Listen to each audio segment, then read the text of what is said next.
안녕하십니까? 안녕하세요. 제가 지난주 말에 경주에 좀 다녀왔었는데요.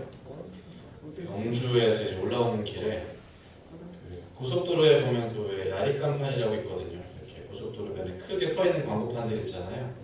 뭐 공익 광고도 있고 이렇게 기업을 광고하는 그런 광고들도 있는데 천안 즈음이었던 것 같아요. 천안, 옥천 그 사이였던 것 같은데 왼쪽에 있던 그 야립 광고판에 이러한 문구가 써 있었습니다. 중요한 것은 속도가 아닌 방향입니다. 이렇게 써 있었어요. 속도보다 방향이 중요합니다. 이렇게 그 광고판에 크게 써 있더라고요. 공익 광고였던 것 같은데 그 괴테라는 유명한 사람도 비슷한 말을 했습니다. 인생은 속도가 아니라 방향이다. 이렇게 말을 남겼다고 합니다. 근데 참 되짚어 보면 고속도로의 광고판으로서 굉장히 적합한 광고인 것 같습니다. 그렇죠? 왜냐하면 우리가 서둘러 가다 보면 특히 고속도로에서 서둘러 가다 보면 엉뚱한 곳으로 가게 되잖아요. 그렇죠? 서두르니만 못하는 상황에 처하게 되는 거예요. 한참 갔다가 다시 돌아와야 되거든요. 그래서 중요한 거는 속도가 아니라 방향입니다. 사실 우리가 인생을 살아가다 보면 누구나 열심히 살아가려고 합니다. 자기 인생이니까 또 자기 어떤 삶에 있어서 최선을 다하고 열심히 달려가려고 한다는 말이에요.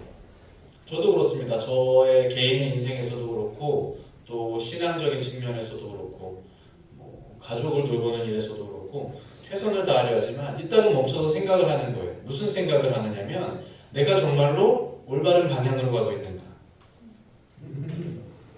중요한 문제죠. 그죠? 우리의 인생과 우리의 신앙이 정말로 옳은 방향으로 가고 있는가.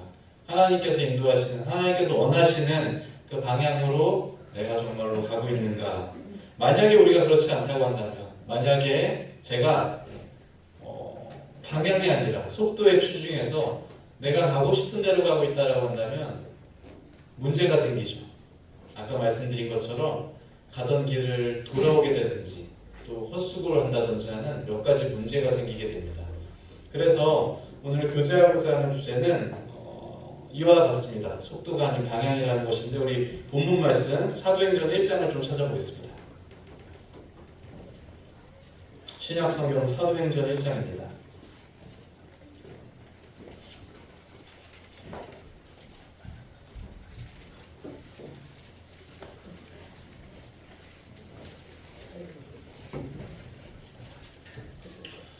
찾으셨으면 1장 3절만 함께 한 목소리로 읽어보시겠습니다. 사도행전 1장 3절 시작.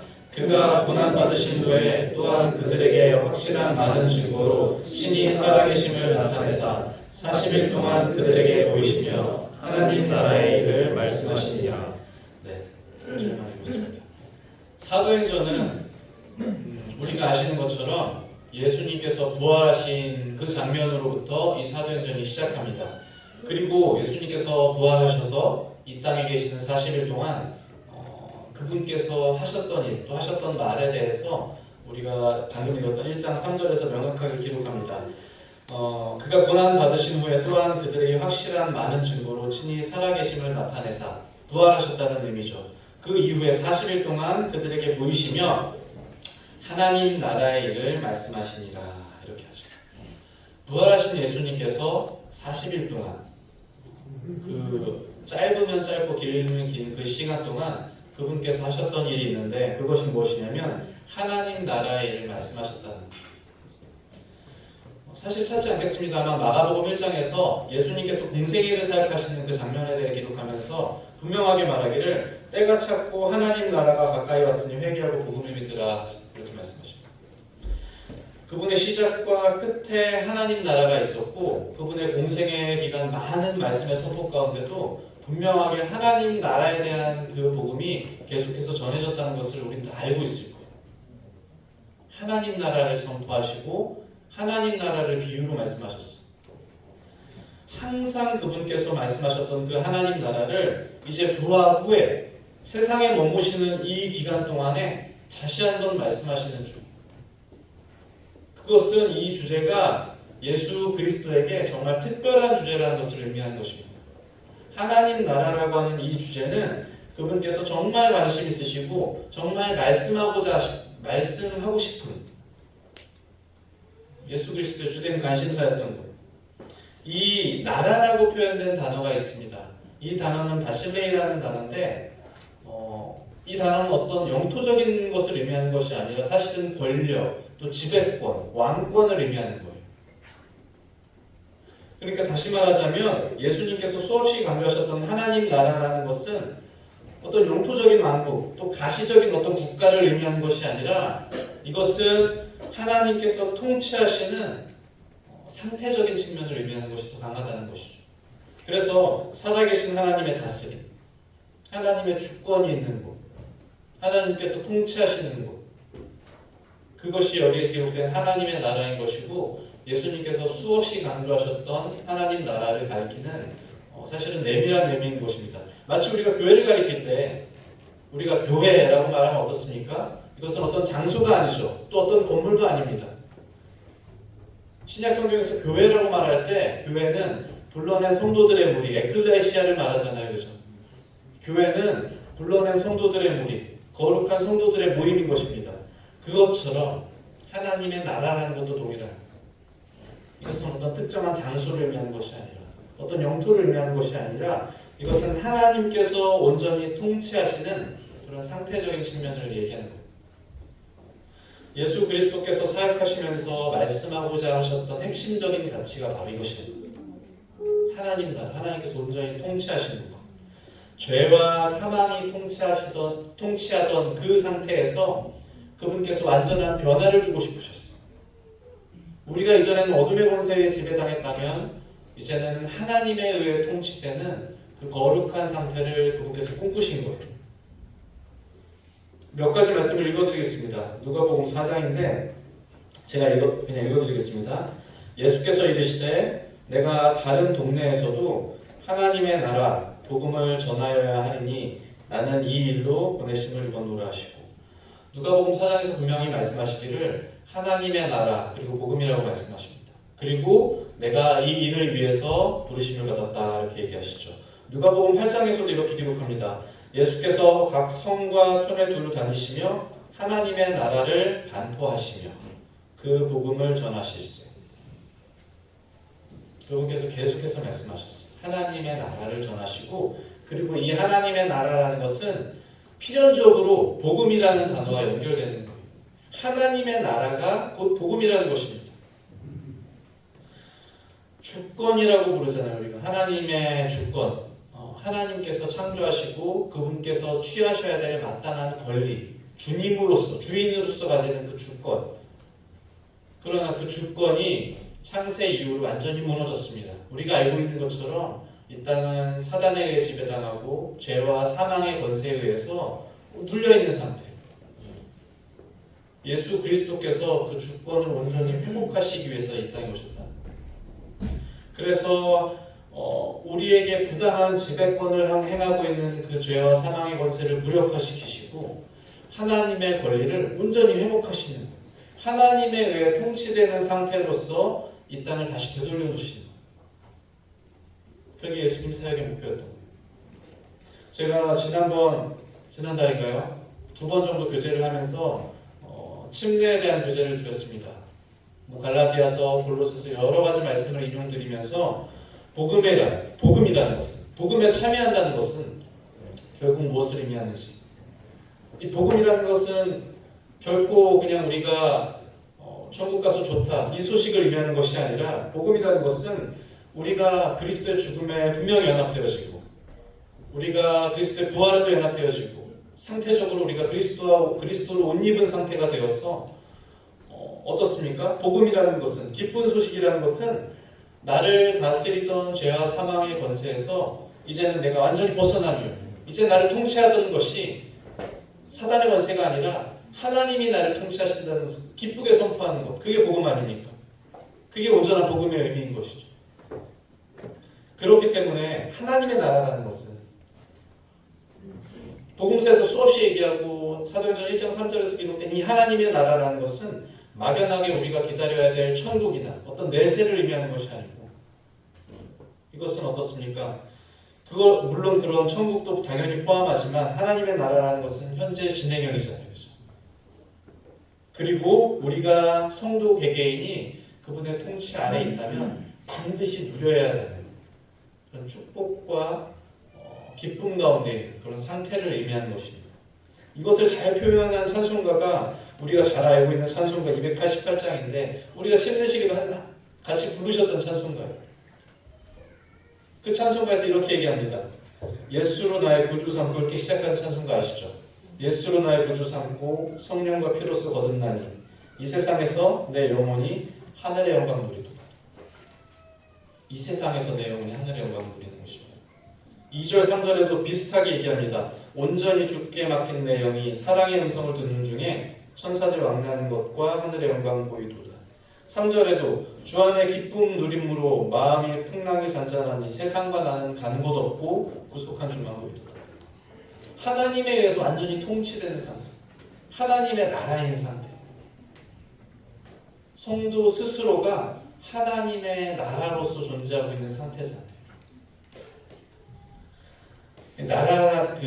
나라는 저 이인영 형제라는 이 한 명의 성도가 하나님에 의해서 온전한 임재 가운데 그분이 나를 다스린다고 확신할 때 생각해 보십시오. 저라는 개인을 하나님께서 온전히 통치하시고 저의 모든 주권이 하나님께 있는 그 상태, 그 상태가 하나님 나라라는 거죠.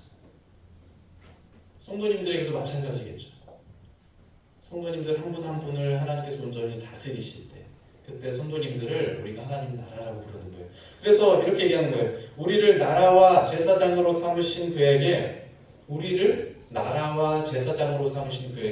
영광과 능력이 세 세트로 있기를 원하노라. 아멘. 하나님의 주권이 있다면 누구라도 마찬가지. 지난달에 침례받은 우리 형제에게도 우리 오래되신 모치님에게도 누구라도 하나님 나라로서 존재하는 것입니다. 개개인이 이렇게 하나님 나라로서 존재하는 것인데, 자, 가정은 하나님의 나라가 될 수 있습니까? 우리의 가정은? 물론 그렇습니다. 가정을 하나님께서 통치하실 때, 가정의 모든 머리와 주권이 하나님께 있음을 우리가 고백할 때, 브라우닝이라는 영국 시인이 이렇게 얘기했어요. 행복한 가정은 미리 맛보는 천국이다. 이렇게 얘기했습니다. 가정의 머리가 하나님 될 때 그것은 곧 천국이라는 거예요. 하나님께서 다스리시는 거죠. 교회도 그렇잖아요. 교회도 그렇습니다. 교회를 생각해 보십시오. 오늘 우리 남사교회는 하나님의 나라입니까? 자신 있게 대답하셔야죠. 하나님의 나라입니까? 하나님께서 통치하시면 하나님의 나라. 교회의 머리와 교회의 주권이 하나님께 있으면 남사교회는 틀림없이 하나님의 나라입니다. 하나님께서 여기 임재하시고 하나님께서 다스리시는 거예요. 교회의 모든 그런 권리와 권한과 교회의 모든 주장이 하나님께로부터 나올 때 우리가 교회 가운데서 온전한 행복을 경험하잖아요. 맞습니까? 저는 아이들과 오늘 교회를 아침에 오면서 그런 생각을 했습니다. 내가 교회로 가는 길이 행복한가? 1년이 52주라고 했을 때 1년 52주 중에 내가 교회로 나가는 이 걸음이 정말 행복한가? 대부분 행복해요. 완벽하다고는 말씀드리지 않겠습니다. 그렇지만 대부분은 저의 걸음과 아이들의 걸음이 행복합니다. 왜냐하면 하나님께서 이 교회를 다스리시다는 확신이 있기 때문입니다. 사람이 이 교회를 통치하지 않고 사람이 이 교회를 주장하지 않고 오직 그리스도께서 이 교회를 다스리신다는 확신이 있을 때 우리는 교회 가운데서 행복을 느낀다는 거예요. 주일학교와 학생회를 하나님께서 다스리시고 주일 예배와 말씀을 하나님께서 통치하시고, 그렇죠? 이후의 애찬과 모든 교제를 하나님께서 다스리신다. 네, 여기가 하나님 나라예요. 하나님의 나라로는 어떻게 행복하지 않을 수가 있어요? 하나님의 나라에 관한 성도의 상태가 이렇게 특별하다는 거예요. 그래서 그리스도께서 이 하나님 나라에 대해서 공생의 기간 내내 말씀하고 싶으셨고, 부활하신 후에도 다시 하나님의 나라를 말씀하기 원하시는 거예요. 그런데 이 하나님 나라를 말씀하시는 이 중요한 순간, 사도행전 1장 3절에 문제가 발생합니다. 무슨 문제가 발생하냐면 아까 말씀드린 것처럼 방향보다 속도에 집중한 이들이 있었어요. 다른 방향으로 열심히 가던 사람들이 있었다는 거예요. 주님의 목적이 아니라 자신들의 목적을 가지고 열심히 달려가던 사람들이 있었어요. 1장 6절에 보십시오. 사도행전 1장 6절입니다. 그들이 모였을 때 예수께 여쭈어 이르되 주께서 이스라엘 나라를 회복하심이 이때니까 하니. 생각해 보시기 바랍니다. 예수님께서는 공생의 기간 내내 하나님 나라의 복음을 전파하셨습니다. 하나님께서 통치하시게 될 그 미래를 그분은 온전히 꿈꾸셨어요. 그래서 그것을 위해서 그분께서 십자가에 돌아가셨습니다. 그리고 그 이후로 모든 권리와 권한은 완전히 바뀌었어요. 십자가 이후로 우리들의 주인이 완전히 바뀌었단 말입니다. 그렇다면 예수님께서 십자가 이후에 부활하시고 하나님 나라에 대해서 다시 말씀하실 때 얼마나 기쁘셨겠습니까? 이전까지는 다가올 하나님의 나라에 대해서 얘기했다면 이제 십자가 이후로 그분께서 말씀하시는 나라는 우리가 마주할 다가온 하나님의 나라인 것이잖아요. 십자가에서 모든 세상의 모든 죄를 대속하심으로 말미암아 모든 사람이 하나님의 은혜를 받을 수 입을 수 있는 상태로 그분께서 만들어 놓으셨고 이제 하나님의 통치가 우리 모든 사람에게 영향을 미칠 수 있다는 거예요. 이제 세상이 그 어둠과 억압과 죄와 사망의 권세 가운데 통치당하고 있던 그 현실 가운데서 십자가 이후로는 완전히 변화되었어요. 하나님께서 통치하실 수 있는 놀라운 그 축복이 성도들에게 임했잖아요. 너희가 이제 더 이상 공중의 권세 잡은 자에게 속할 필요가 없다. 내가 그 휘장을 찢었다는 것입니다. 너희가 하나님께로 나올 수 있는 그 지성소의 깊은 길을 내가 열었다는 거예요. 이것이 그리스도께서 다시 말씀하신 하나님 나라의 일이에요. 하나님께 나올 수 있는 모든 길을 열어놓으시고 다시 하나님의 나라의 일을 말씀하실 때 그분께서 얼마나 설레셨겠어요. 이전에 말씀하셨던 것과 완전히 다른, 그죠? 이제 정말 우리에게 현실이 된 그 하나님의 나라를 말씀하시는 중이다. 그들이 어떤 영을 받게 될 것이고 4절 5절에 이제 그 성령 세례에 대해서도 말씀하시잖아요. 그들이 어떤 영을 받게 될 것이고 그 영으로 인해서 그들이 어떤 놀라운 삶을 살게 될 것이며 정말 죄와 사망의 법을 섬기는 것이 아니라 하나님께 순종하는 삶을 살 수 있는 놀라운 그 삶이 이제 주어졌다는 것을 그들에게 말씀하시는 중이거든요. 근데 그들이 뭐라고 답했습니까? 1장 6절에서 주께서 이스라엘 나라를 회복하심이 이때니까. 이 놀라운 하나님의 나라의 일을 말씀하시는 그 가운데도 제자들은 이스라엘의 회복, 무너진 나라의 재건에 대해서 이야기하는 중. 예수님의 제자들이라고 부르는 사람들조차 예수님과 같은 곳을 보지 못하고 다른 방향으로 달려가고 있었다는 것입니다. 참 슬픈 일이죠. 물론 이것은 이 이스라엘 사람들의 슬픈 역사에서부터 비롯됩니다. 이들은 예수님께서 이 말씀을 하시기 이전부터 이스라엘 왕국과 북이스라엘 왕국과 남유다 왕국이 이제 멸망한 후에 아수르와 바벨론에서 멸망한 후에 600여 년간을 식민지 상태로 있었어요. 그들을 지배하는 주인이 계속 바뀌었습니다. 아수르, 바벨론, 페르시아, 로마 주인만 바뀔 뿐 그들은 계속 식민 지배를 당했답니다. 우리 일제강점기 40년, 50년 보내는 것도 지금도 막 이렇게 치가 떨리고 앙금이 남아있는데 이들이 600년 동안 식민 지배를 당했는데 얼마나 그 상처가 깊겠습니까?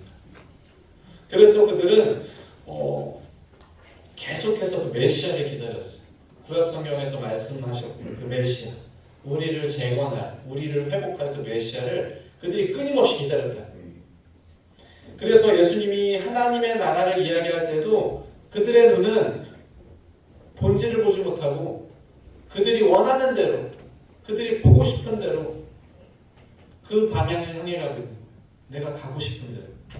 그분을 따랐던, 예수님을 따랐던 대부분의 사람들은 예수님을 정치적 지도자, 위대한 혁명가로 생각했어요. 로마 제국의 압제로부터 우리를 구원해내주. 예수님께서 구원과 구속함을 말씀하실 때 그들이 생각하는 구원의 의미는 그것이 아니었어요. 누가복음 19장에 보면 이렇게 얘기합니다. 그들은 잠깐 앞에 있으니까 좀 찾아볼까요? 앞으로 2장만 넘기면 되니까 19장 11절에 보시면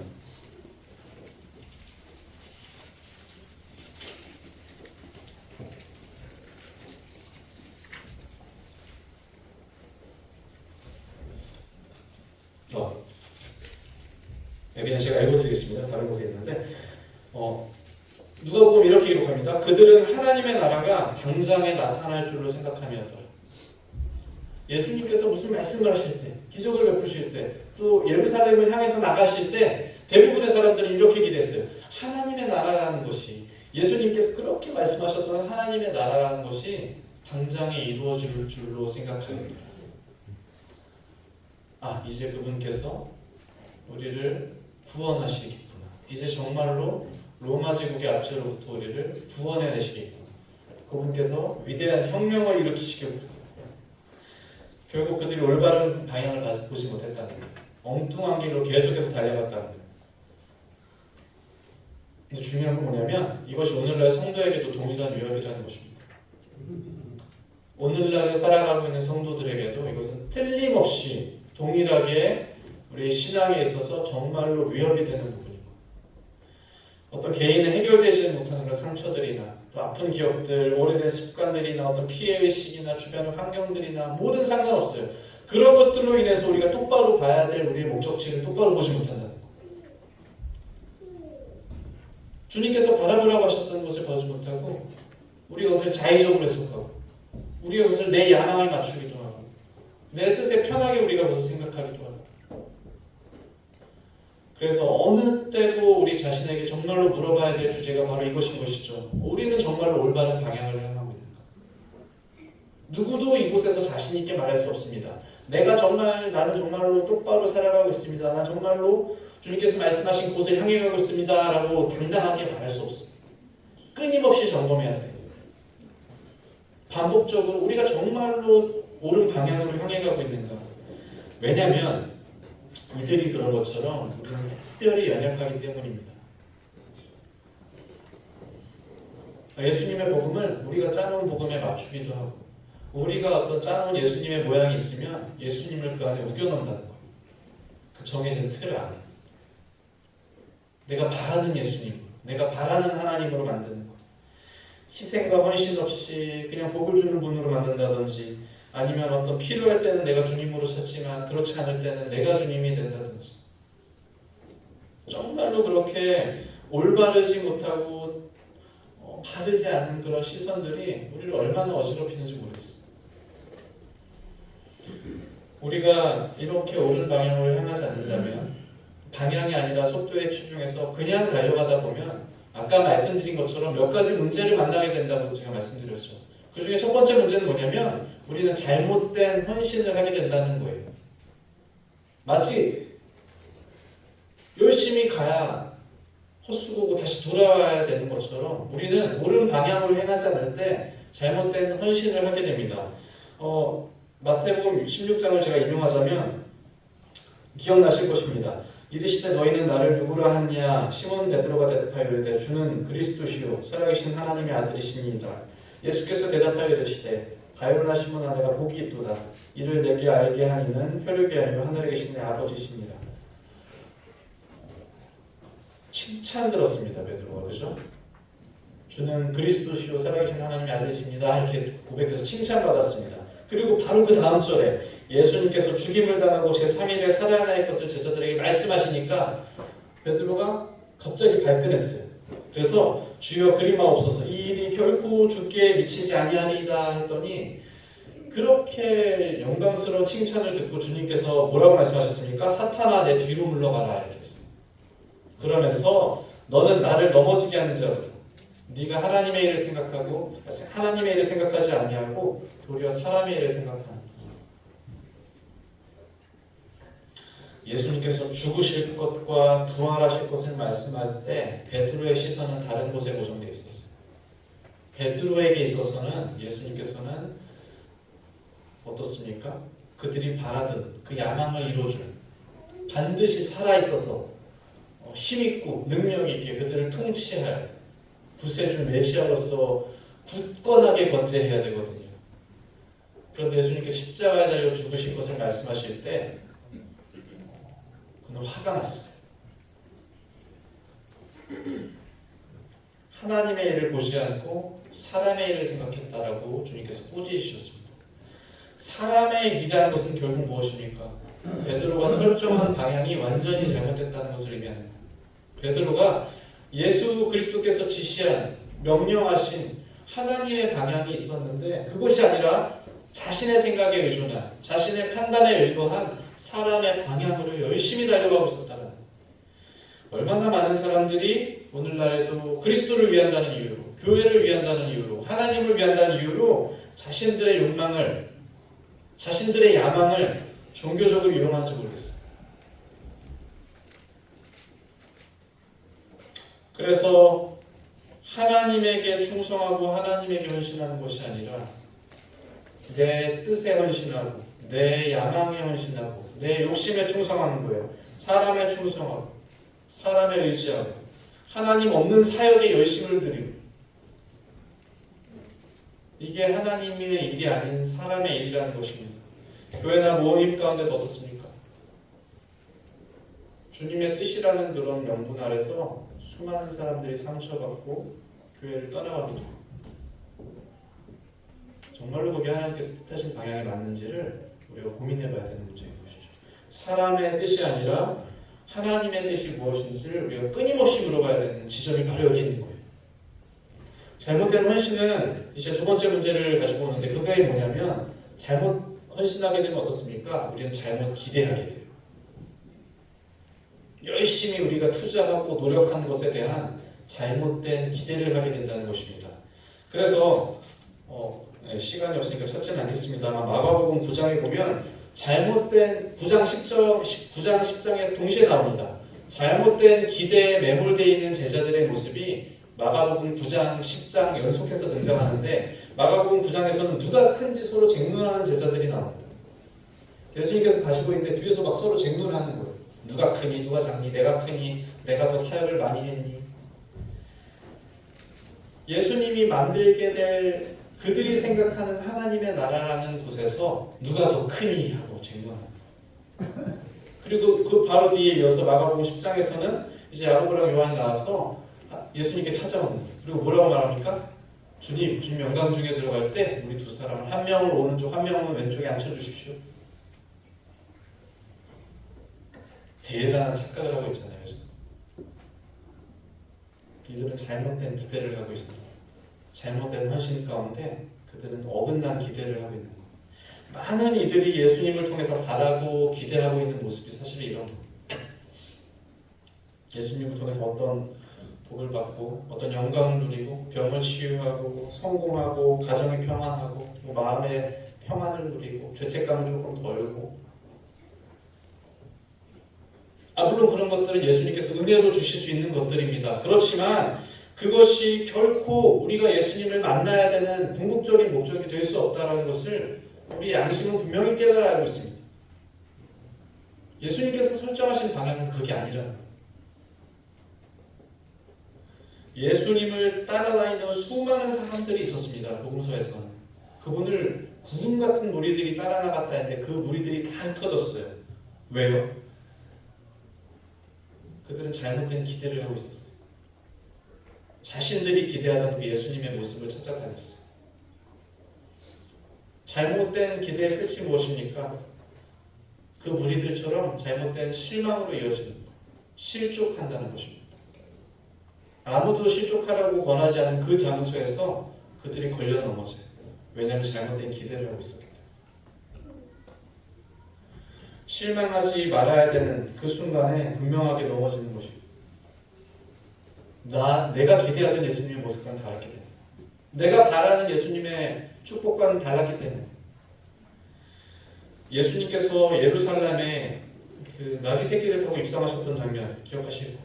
많은 무리들이 종려나무 가지들을 흔들면서 호산나 호산나 찬양했어요.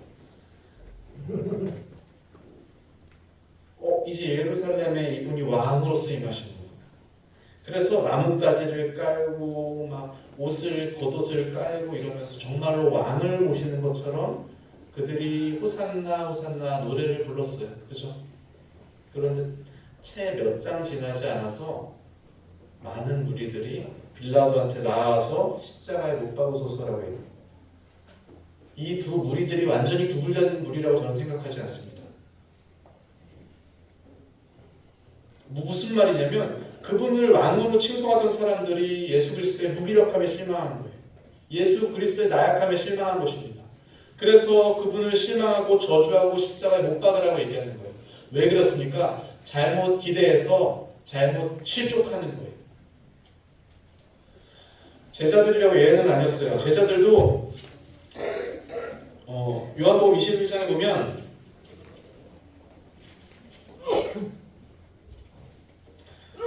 예수님께서 돌아가신 후에 시몬 베드로가 이렇게 얘기하거든요. 나는 물고기 잡으러 가노라 이렇게 얘기해요. 나는 물고기 잡으러 가노라. 활기차게 들리십니까? 무기력하게 들리십니까? 나는 물고기 잡으러 가노라. 이 한마디 얼마나 그 삶의 목적을 잃어버린 정말 무기력한, 내가 노력하고 내가 헌신했던 것들을 완전히 잊어버린 그 슬픔이 그 말 한마디에 들어있잖아요. 나는 물고기 잡으러 가노라. 실망했어요. 완전히 실망했어요. 완전히 실족했다는 거예요. 그분께서 분명히 말씀하셨잖아요. 십자가에 죽으시고 다시 살아나실 것을 베드로한테 얘기하셨잖아요. 안 믿었어요. 그가 고정된 곳이 있었다는 거예요. 다른 아니에요.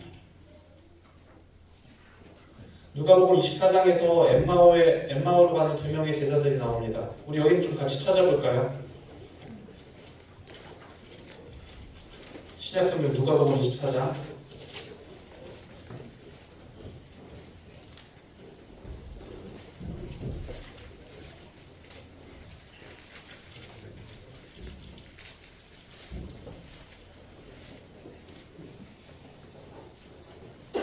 24장 13절입니다. 제가 빠르게 읽겠습니다. 누가복음 24장 13절. 그날에 그들 중 둘이 예루살렘에서 20올이 되는 엠마오라 하는 마을로 가면서 이 모든 된 일을 서로 이야기하더라. 그들이 서로 이야기하면서 문의할 때 예수께서 가까이 이르러 그들과 동행하시나 그들의 눈이 가리어져서 그인 줄 알아보지 못하거늘 예수께서 이르시되 너희가 길 가면서 서로 주고받고 하는 이야기가 무엇이냐 하시니 두 사람이 슬픈 빛을 띠고 머물러 서더라. 그 한 사람이 글로바라 하는 자가 대답하여 이르되 당신이 예루살렘에 체류하면서도 요즘 거기서 된 일을 혼자만 알지 못하느냐. 이르시되 무슨 일이냐. 이르되 나사렛 예수의 일이니 그는 하나님과 모든 백성 앞에서 말과 일에 능하신 선지자이거늘 우리 대제사장들과 관리들이 사형 판결에 넘겨주어 십자가에 못 박았느니라. 21절 보십시오. 우리는 이 사람이 이스라엘을 속량할 자라고 바라노라. 이 제자들의 기대도 동일했어요. 사실은 그들이 슬픈 빛을 띠고 걸어가는 거예요. 지금 굉장히 슬프죠. 실족했어요. 실망했고 그리고 그들의 바람이 분명하게 21절에 기록되어 있습니다. 우리는 이 사람이 이스라엘을 속량할 자라고 바랬노라. 이스라엘을 구원해주고 이스라엘을 이 로마 제국의 압제로부터 일으켜줄 자라고 우리는 바라고 기대했노라. 잘못 기대하면 잘못 실망하게 됩니다. 그렇지 않아요. 실망할 필요가 없는 그 부분에 예수 그리스도께서 지금 살아계셔서 이들에게 말씀하고 있는 중이잖아요. 그들이 눈이 어두워졌다 그랬습니다. 예수님께서 살아계셔서 이 실망한 제자들에게 나타났을 때 그들은 여전히 다른 곳을 보고 있는 거예요. 이스라엘의 회복, 이스라엘 나라의 재건에 완전히 매몰되어서 그 방향으로만 열심히 달려가는 거예요. 우리 말씀을 정리하기 위해서 사도행전으로 다시 돌아가겠습니다. 사도행전 1장의 7절입니다.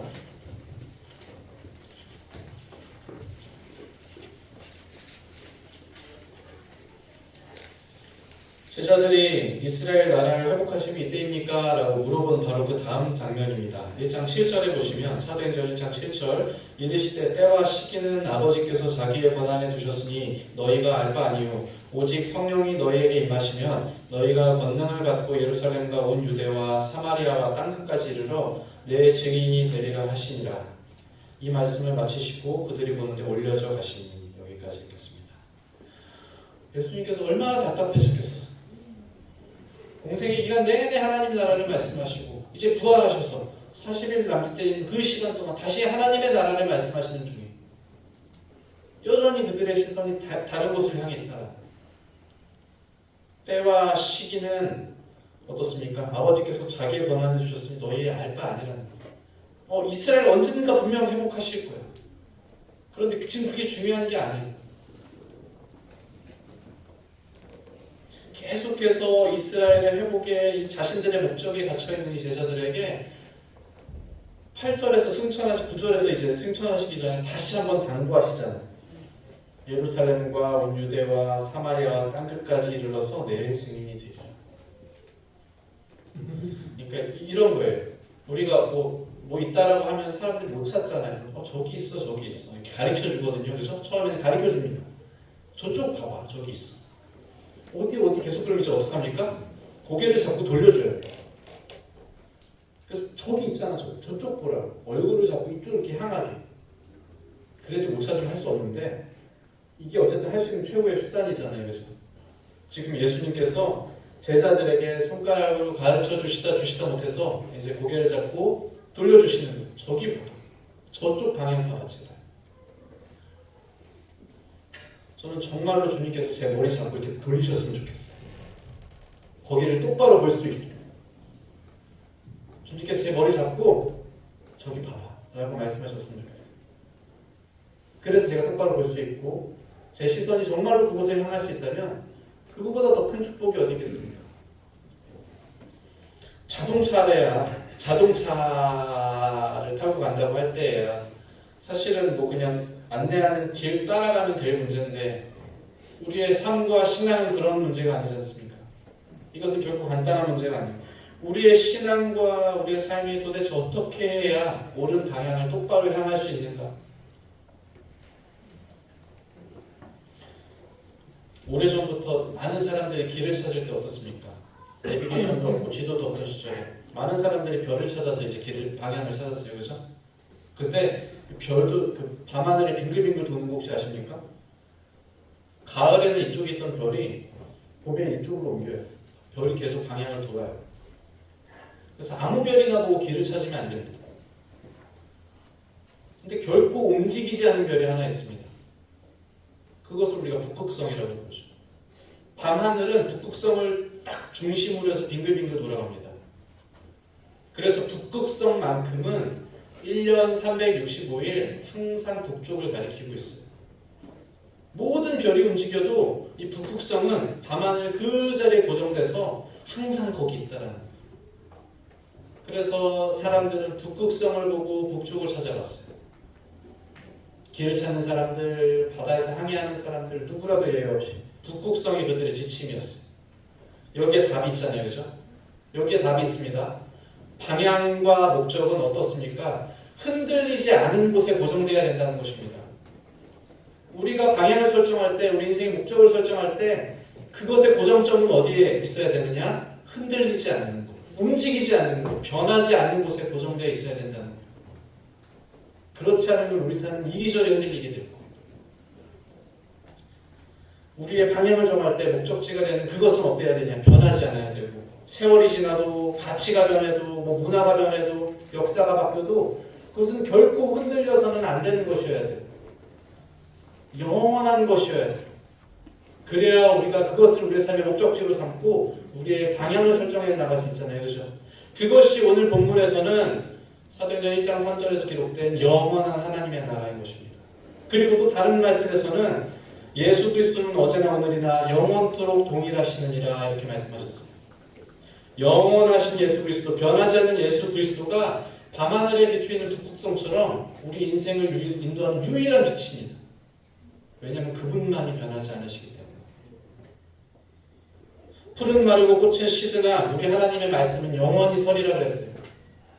영원한 하나님의 말씀이 우리의 신앙을 안내하는 유일한 길이다. 보이는 것은 잠깐이요. 히브리서 말씀 인용하겠습니다. 보이는 것은 잠깐이요. 보이지 않는 것은 영원합니다. 보이지 않는 것이 영원하다는 거죠. 보이지 않는 고귀한 가치들이 성도 여러분들과 제가 추구해야 될 정말 유일한 가치라는 거예요. 그래서 오늘 말씀을 정리하면서 우리가 정말로 올바른 목적지를 보고 있습니까? 라는 질문을 드리는 것입니다. 옳은 방향으로 향하고 있는지, 정말로 내 육신이나 어떤 나의 연약함이 그런 설정한, 나 개인이 결정한 그런 목표가 아니라 움직이지 않는, 흔들리지 않는 영원한 주님께서 원하시는 예수 그리스도께서 바라보시는 그곳이 저와 성도 여러분들의 삶의 목표가 되기를 원하는 마음이 있습니다. 기도하겠습니다.